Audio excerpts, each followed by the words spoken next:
Les traumatismes constituent un problème majeur de santé et représentent la première cause de décès chez les personnes de plus de 30 ans. Nous en parlons dans cette autre édition de Check-up, notamment des polytraumatisés à la suite d'un accident de la circulation.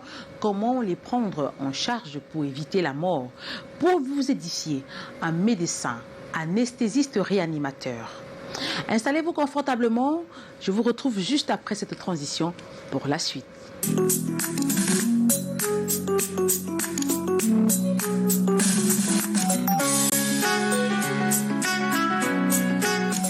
Bonsoir à tous, bienvenue dans Check-up, votre magazine qui vous informe chaque semaine sur des questions de santé. Et ce soir, nous abordons la question de la prise en charge des polytraumatisés à la suite d'un accident de la circulation. Il ne se passe pas une semaine sans que l'on enregistre un accident, soit avec des morts sur le coup ou encore des personnes qui décèdent une fois à l'hôpital. Et nous avons encore en mémoire ce bus de transport d'enfants écrasé la semaine dernière. Les chiffres liés aux accidents sont alarmants, pas seulement au Cameroun, mais également dans le monde. Et la particularité au Cameroun est la difficile prise en charge des accidentés sur le lieu de l'accident. Généralement, les premiers secours arrivent et les premières personnes qui arrivent veulent soit dépouiller les accidentés, soit les prendre en photo. Et lorsque les ambulances et autres secours arrivent, il est déjà trop tard pour les victimes. Il est important de savoir quelle est la prise en charge initiale des patients accidentés et surtout quel est le parcours des soins qu'il suit et comment retrouver une vie normale après un accident. Pour répondre à ces questions, nous avons sur ce plateau un médecin anesthésiste réanimateur.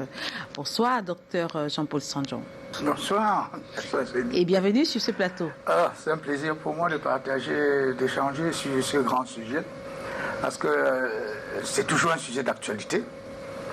J'ai souvenir qu'en juin 2019, lors du 10e congrès d'anesthésie et réanimation au Cameroun de la Société Savante, nous avons eu pour thème principal la prise en charge des polytraumatisés de la voie publique. J'ai insisté dessus parce que ça nous a permis, lors de cette grande rencontre, de faire intervenir tous les grands responsables, puisque en fait cette prise en charge est multisectorielle.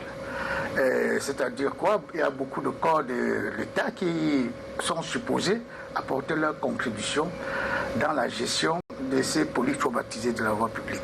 Sinon, d'une manière plus concrète, le plus gros pourvoyeur des polytraumatisés, c'est les accidents de la voie publique terrestre. Nous avons effectivement ces souvenirs d'il y a une semaine encore sur la Oumbé, à côté. Et si on ne va pas en arrière, on va se recentrer sur le ferroviaire des écarts de 2016. Et si on veut aller un peu plus proche, c'est Bâtier de 2022 qui a fait un carnage où on a eu vraiment des corps éventrés étalés sur la voie publique.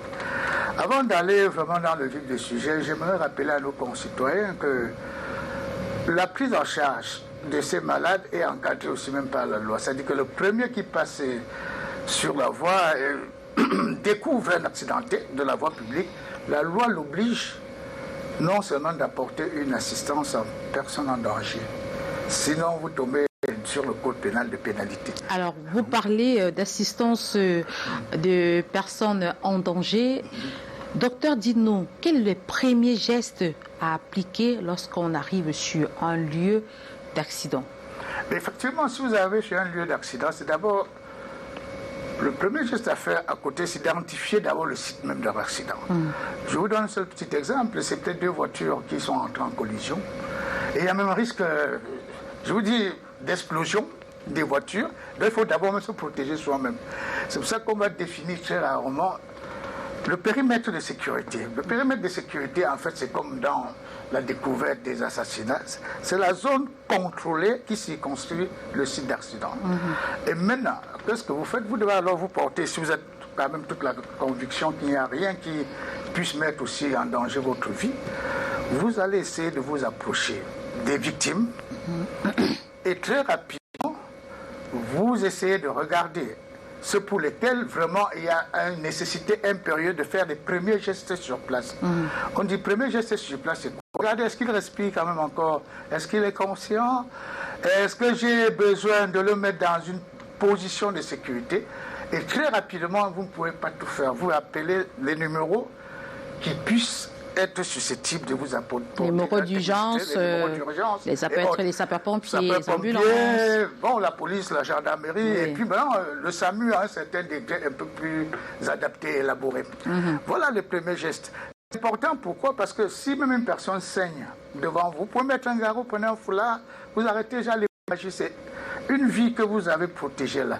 Si vous vous rendez compte qu'il y a une chute de langue, par exemple, qui l'étouffe, il suffit seulement même de votre doigt, vous mettez dans la bouche, vous libérez les voies respiratoires supérieures. Ça, c'est encore une chance que vous donnez à ce malade, afin que le secours s'organise d'une manière beaucoup plus élaborée. Tout le monde peut faire ça, on n'a pas besoin d'être spécialisé, on n'a pas besoin d'être infirmier ou brancardier pour pouvoir faire des gestes qui sont, on appelle ça des gestes de secourisme. C'est les basiques. Actuellement, même aux enfants, on leur apprend à faire ces gestes. Alors, docteur, généralement, lorsque les personnes sont secourues et amenées dans votre bloc opératoire ou alors amenées dans votre institution où vous travaillez, ça se passe comment? C'est important, il faut qu'on définisse beaucoup de choses. Amener, c'est très déterminant le mode de transport même de ces polytraumatisés. Vous allez voir parfois, c'est le mode de transport qui contribue peut-être à aggraver la situation. Vous voyez, chez nous, sur les sites, qu'est-ce qu'on voit souvent? Si ce n'est pas la gendarmerie, c'est la pauvre population qui est là. Le gars est même traîné dans des pousses, il est même traîné dans des taxis. Pourtant, en fait, il présente des dangers très graves sur la survie de certains organes. Donc pour nous, on insiste là-dessus. Le mode de transport peut pouvoir déjà aggraver les lésions des malades. Donc, alors, sur un lieu d'accident, on devrait secourir les personnes avec des ambulances. Ça, c'est la norme. C'est l'idéal qui aurait pu être demandé. Mais vous avez plutôt des accidentés, des polytraumatisés qui vous sont amenés dans des pousses. Dans des pousses, sur des motos. Sur des motos même d'ailleurs, ainsi par là. Il est polyfracturé par exemple, très grave, avec des risques de lésions artérielles, veineuses. On les traîne n'importe comment vers l'hôpital. C'est vrai que nous avons deux grosses théories. L'une des théories consiste à piquer rapidement pour aller vers l'hôpital le plus proche. Oui. Et il y a une deuxième théorie qui est bien soutenue, qui consiste à lever déjà l'urgence sur place et référer le malade. Mais les deux peuvent se mettre ensemble. Oui. C'est-à-dire on lève l'urgence vitale et par la suite, dans des moyens de transport mieux adaptés, encadrés, on oriente ces polyblessés vers des structures susceptibles de les assister. Voilà, c'est peut-être pourquoi on dit souvent ramener rapidement les blessés dans l'hôpital le plus proche. Souvent, on voit sur notre nom national là, on dit l'hôpital le plus proche ramener parce que le temps de le transporter peut-être peut aggraver la situation. De le transporter dans un hôpital spécialisé pourrait soit rapidement faciliter son décès ou alors aggraver les séquelles. Tout à fait, ça c'est extrêmement important parce qu'au moins dans une structure de santé, formation sanitaire, l'infirmier peut-être qui reçoit déjà peut déjà poser un acte, ou même point de suture qui arrête une hémorragie, un saignement, ou quand même l'assister sur le plan respiratoire parce que parfois ils arrivent en détresse respiratoire, ils ont cogné les poumons et un œdème dedans, même seulement le fait de lui mettre déjà un peu de l'oxygène peut déjà suffisamment l'aider afin qu'on mette en route une stratégie, comme j'ai dit, mieux adaptée pour pouvoir le prendre en charge dans des structures plus élaborées. Alors, docteur Jean-Paul Sanjon, je vais vous inviter à regarder cet élément réalisé par nos reporters dans un centre, dans un service de réanimation anesthésiste pour voir comment se déroule le parcours d'un patient polytraumatisé d'un accident qui arrive avec plusieurs traumatismes. Comment se passe sa prise en charge? On regarde.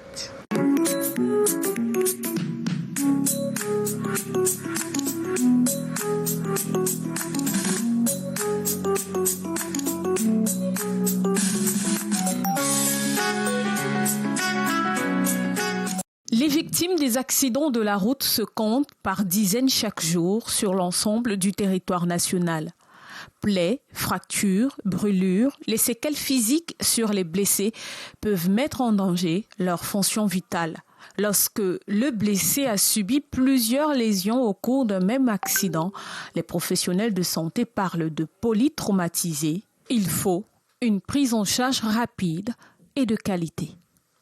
Ce sont donc des blessés qui doivent faire l'objet d'un protocole bien précis. Tout commence par le transport de ces accidentés. Pour assurer le monitoring cardiaque du malade, nous avons le moniteur là, qui est là. Et pour le moniteur qui est là, pour le monitoring du malade. Et pour l'oxygénation, si le malade a besoin de l'oxygène, nous avons 2 bonbonnes. Une bonbonne pour faire les longues distances, même si c'est pour arriver à EDA, et la petite bonbonne pour sortir le malade de l'ambulance pour la salle de déchocage. Et ici, nous avons un matériel pour pouvoir immobiliser le malade.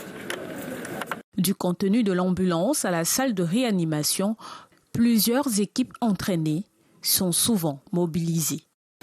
Ça, c'est la salle de déchocage, où on a le matériel, le moniteur, un respirateur, et ici,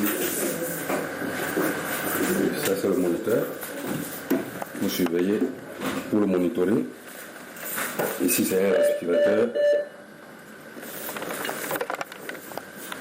Nous avons des dilateurs, un aspirateur, un pouce-seringue, et puis nous avons un respirateur mobile. Si le malade, s'il faut le prendre à partir d'ici, s'il est intubé, on le prend à partir de cet appareil pour l'amener en salle en réanimation.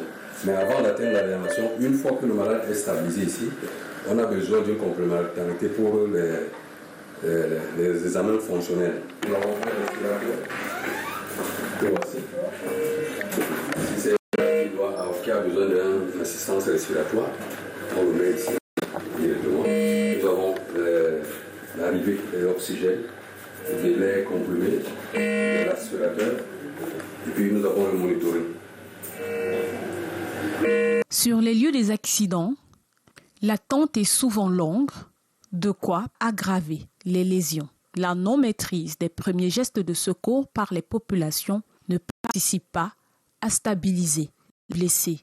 Tout le monde est appelé à agir, soit en composant le numéro du SAMU, le 119, soit en appelant des sapeurs-pompiers au 118 ou en contactant les forces de maintien de l'ordre pour établir un périmètre de sécurité autour des blessés.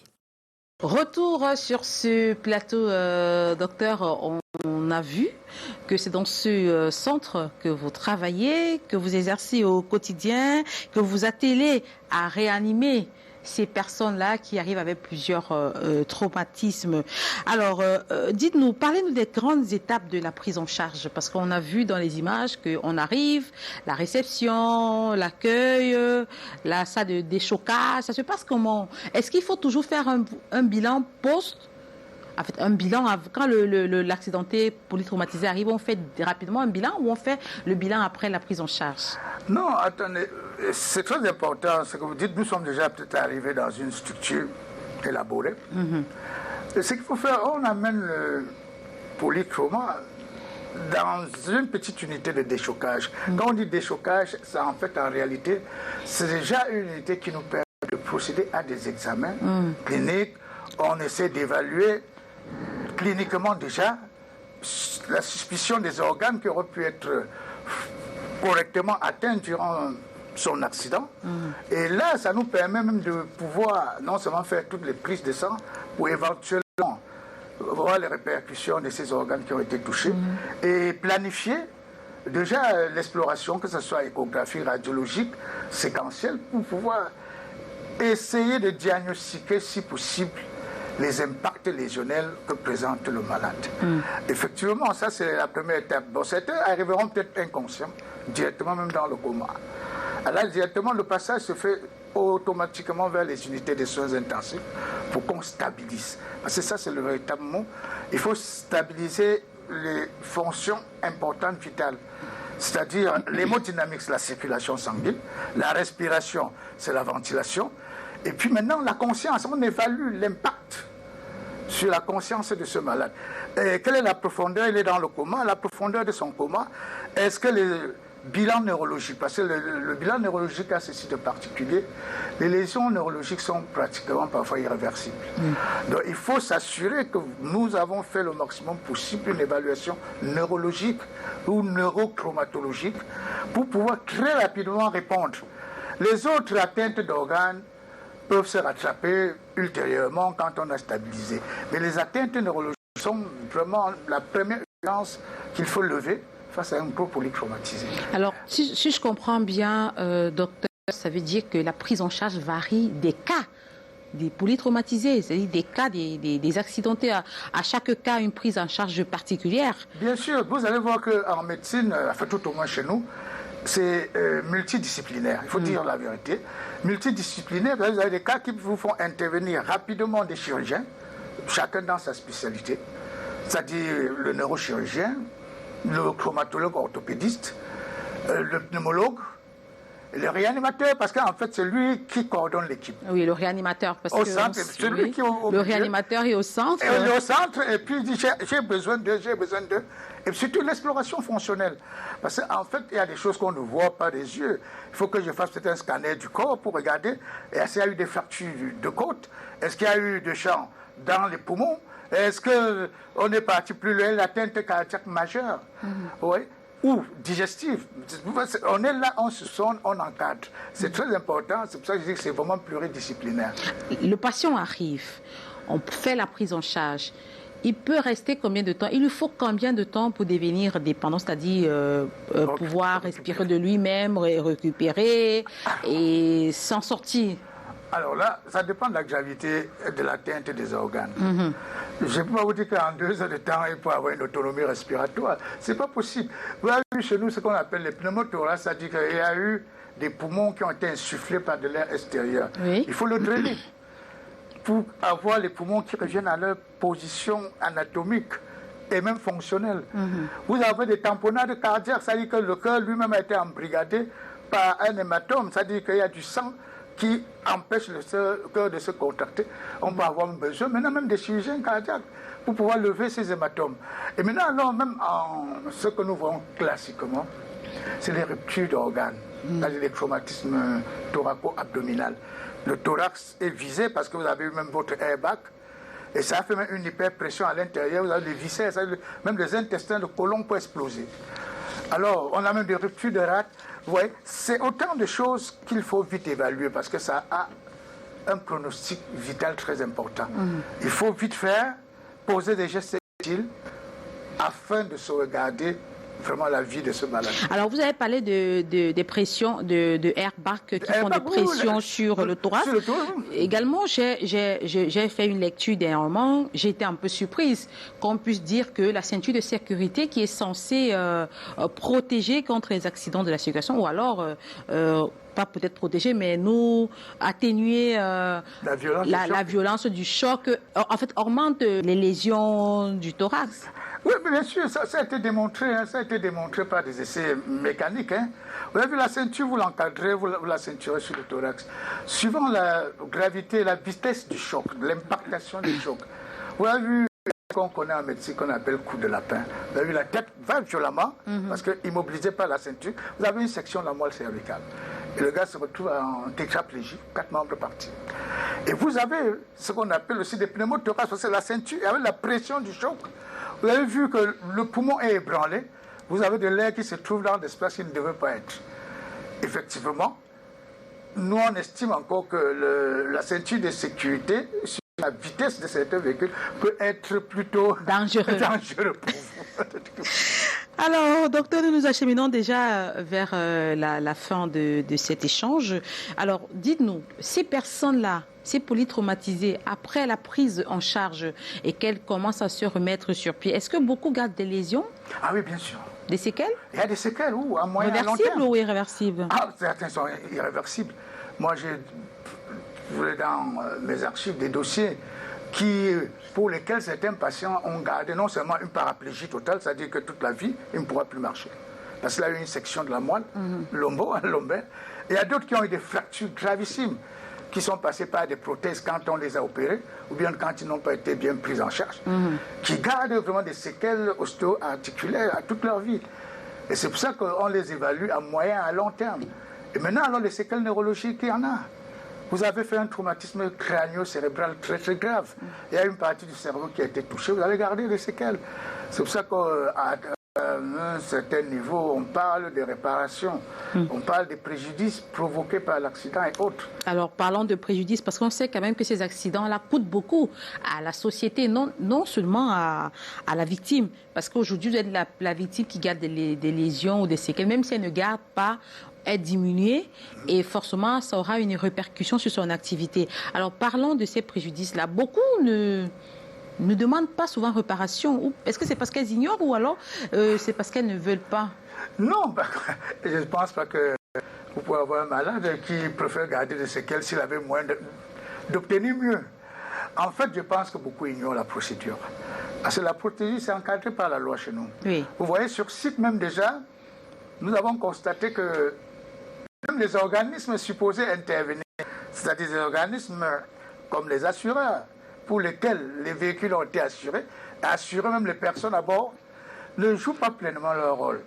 Et les victimes ne savent pas qu'ils peuvent réclamer leur prise en charge. Oui. Parce que c'est bien encadré par la loi chez nous, c'est-à-dire que vous êtes victime d'un accident de circulation, avant même de déterminer les responsabilités. Les assureurs sont supposés engager leurs responsabilités pour préserver la vie. Parce qu'en fait, le but final, c'est de préserver le maximum de vie possible. Maintenant, les assureurs vont dans leurs organisations internes, à travers les enquêtes de gendarmerie, les rapports faits, restituer peut-être la responsabilité des uns et des autres. Mais en attendant, ils ne vont pas laisser les gens mourir. C'est pour ça que tout le monde a droit aux soins. Vous avez si bien dit à l'entame de notre échange. Beaucoup sont dépouillés. Ils arrivent dans les structures sanitaires sans 5 francs, on crame, on met des photos dehors pour appeler la famille. Pourtant, ils étaient dans un véhicule qui était assuré, qui aurait pu demander déjà le responsable de la véhicule qu'on engage des frais très très tôt pour sauver la vie, que d'attendre les réparations ou les décès pour aller devant les tribunaux et demander des réparations post-mortem. Alors, docteur, aujourd'hui, c'est l'occasion, nous parlons de la prise en charge de ces personnes-là, victimes de plusieurs traumatismes à l'issue d'un accident de la circulation. Qu'est-ce que le public, la population devrait savoir aujourd'hui, le grand public, docteur, en ce qui concerne notre thème? Non, le grand public, à mon avis, c'est même un gros problème de santé publique qui engage l'État, la responsabilité de l'État. Dans quel sens? Mais l'État, vous avez bien dit, devrait, sur nos routes nationales, je pense surtout la numéro 3, qui est excessivement mortelle. Oui. On ne peut pas mettre tous les 50 km une structure capable d'intervenir. Parce que la réponse aux polices traumatisées, c'est la rapidité dans la prise en charge. Ça, c'est la réponse. Ceux qui vont décéder sont décédés. Mais ceux qui ont la chance de survivre, il faut leur donner le maximum de chance. Que ce soit dans le triangle national. Est-ce qu'on n'est pas capable de renforcer la capacité des structures sanitaires à tous les degrés? Même si c'est au niveau des centres de santé, on connaît à peu près les zones accidentogènes. Et on connaît même les mécanismes. Mais nous sommes des hommes, réfléchissons, à un moment donné, il faut avancer. Tout le monde revient sur le coût. Tout le monde va discuter qui paye quoi. Mais en fait, comment les autres ont fait? Alors quand vous dites qui paye quoi, ça me pousse à vous poser la question de la couverture santé universelle. Vous savez que c'est l'actualité cette semaine. Le ministre a lancé la phase d'implémentation dans la région de l'Est. Qui paye quoi? Alors que pouvez-vous nous dire sur cette question de couverture santé universelle-là, vu comme elle est faite au Cameroun en ce moment? Disons que, tel que c'est présenté, bon, tout le monde applaudit l'avènement au moins d'une structure capable d'accompagner les malades dans leurs soins. Mais d'un autre côté, bon, on est un peu dubitatif. Oui. C'est-à-dire de comment ça va se déployer dans le concret, dans le pratique. Bon, ce que j'ai essayé de lire, effectivement, c'est une couverture d'après le ministère de la Santé qui suit ça de très près, qui va permettre non seulement d'agir sur toutes les grandes phases des problèmes médicaux posés par des malades, que ce soit en prévention, en curatif, même en palliatif, qui introduit même les maladies chroniques, VIH, hémodialysé, cancer. Mais ce qui me frappe personnellement, c'est l'accès Au jour d'aujourd'hui, ils ont encadré au niveau des femmes enceintes et jusqu'au nouveau-né à 42 jours. Ils ont encadré dans le paludisme les enfants. Maintenant, qui finance et les autres? Bon, peut-être que cette phase, nous ne l'avons pas encore atteint, mais c'est la problématique parce que ce qui me frustre parfois, de donner l'impression que la médecine doit être au rabais. Au jour d'aujourd'hui, ce n'est pas possible. Nous ne fabriquons pas la médecine au rabais. Parce qu'on dit non, c'est moindre coût, c'est zéro coût, c'est faux. Parce que même dans les pays les plus avancés, vous allez voir que même la sécurité sociale, elle est déficitaire. Pourquoi elle est déficitaire? Parce que sa prise en charge, elle est onéreuse, elle est coûteuse. Si vous voulez enlever un hématome, il faut d'abord faire peut-être un scanner, un IRM. Ça coûte de l'argent. Vous voulez vider, il faut du matériel, il faut un plateau technique adapté. On donne toujours l'impression à la population que c'est une fuite en avant. C'est-à-dire qu'on a mis sur pied une structure qui fait des soins au rabais. C'est ça que, moi, je pense que c'est dans ce piège qu'il ne faut pas tomber. Parce que derrière ça, qui paye quoi?